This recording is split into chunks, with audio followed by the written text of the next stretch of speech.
हम सभी जानते हैं कि भाग्य से ज्यादा न कभी किसी को मिला है और ना ही मिलेगा।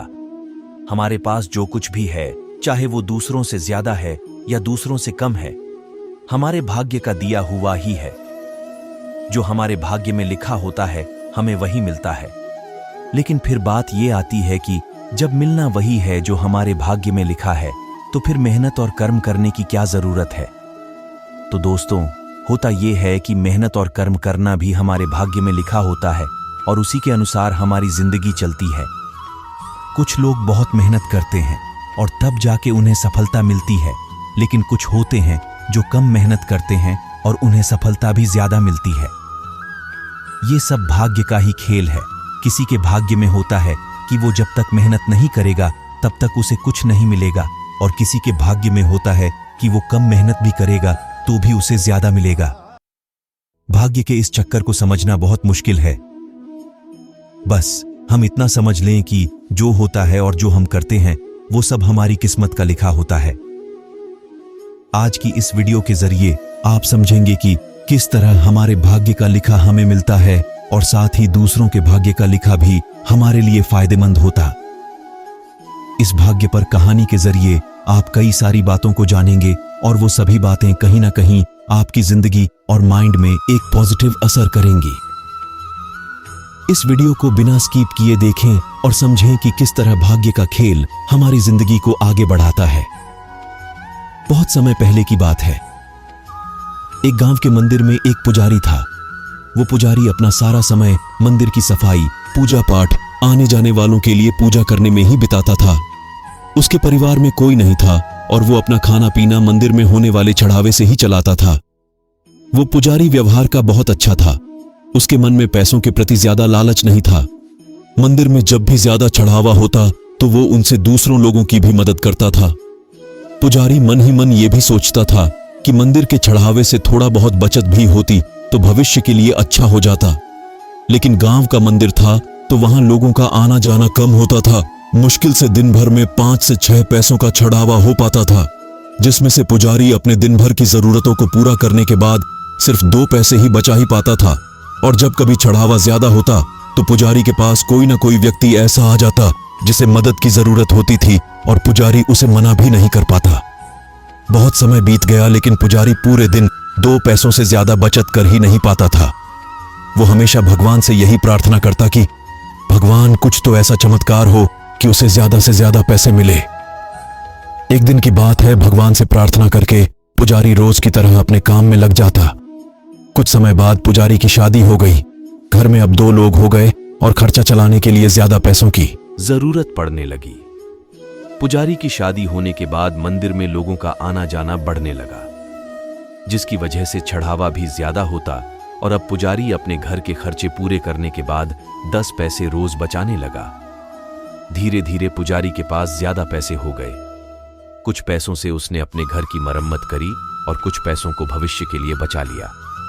कुछ समय बाद पुजारी की संतान हुई और अब वो 2 से 3 हो गए। पुजारी की संतान होने के बाद अब पुजारी ने देखा कि वो अपनी दिन भर की जरूरतें पूरी करने के बाद 15 पैसे बचा लेता है। धीरे धीरे बच्चा बड़ा हुआ और स्कूल जाने लगा।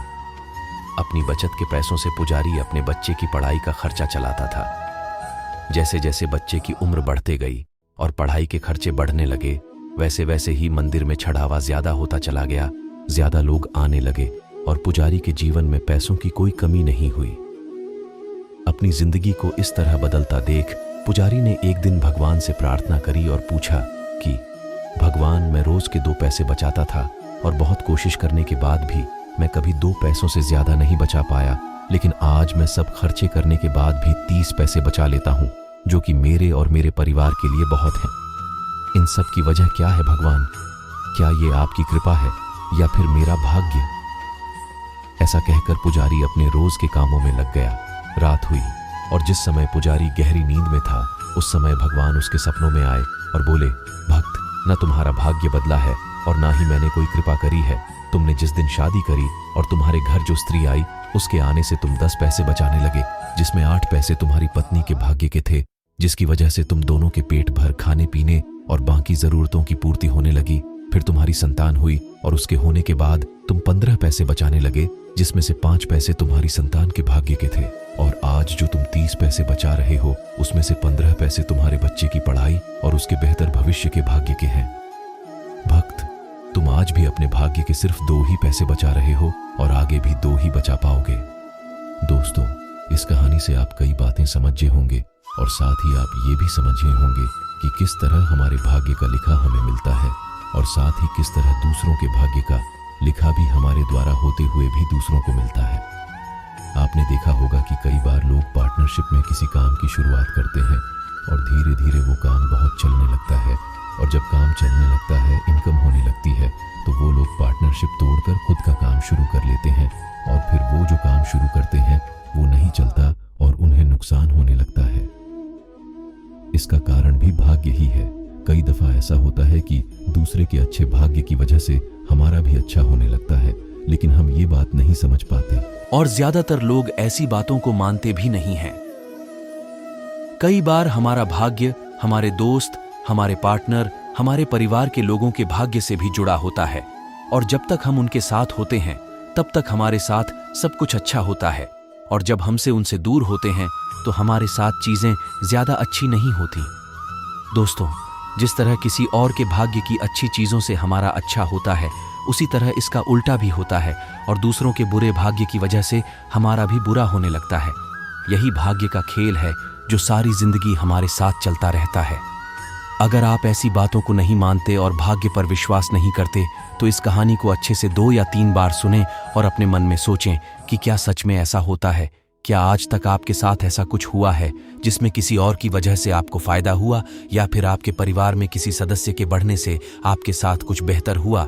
इन सवालों के जवाब जब आप खुद को देंगे तो इस कहानी से मिलने वाली सीख को आप बेहतर तरीके से समझ लाएंगे। वीडियो अच्छी लगी हो तो लाइक करें।